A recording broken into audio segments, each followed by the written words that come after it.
Thanks, Brianna. The two astronauts coming home tomorrow are Robert Behnken and Douglas Hurley. They're the first to travel into orbit aboard a commercially developed spacecraft. Both men became part of the SpaceX Crew Dragon in August of 2018.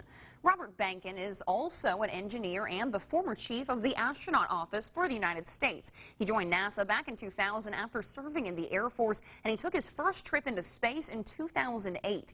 He made his way to the International Space Station. He returned in 2010 and took part in 3 spacewalks. After that, he moved on to become the chief of the astronaut office in 2012 for 3 years.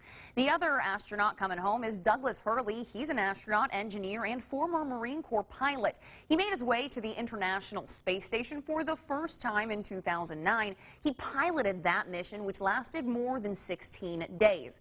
Then in 2011, Hurley returned to space on the space shuttle Atlantis. After returning to Earth, he started as the assistant director for new programs for flight crew operations at Johnson Space Center. While in orbit with Crew Dragon, Hurley shared some of the crew's experience.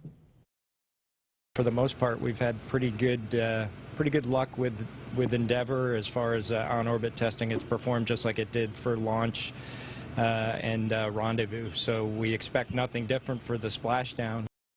Both astronauts have spent 20 years working for NASA, and here's a fun fact: they are apparently both best friends.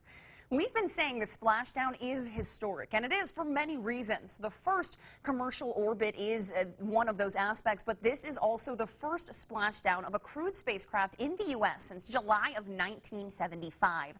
The last spacecraft to take part in a splashdown was the Apollo-Soyuz, and that mission was the first international space flight. Astronauts from the then Soviet Union and U.S. joined for the successful mission.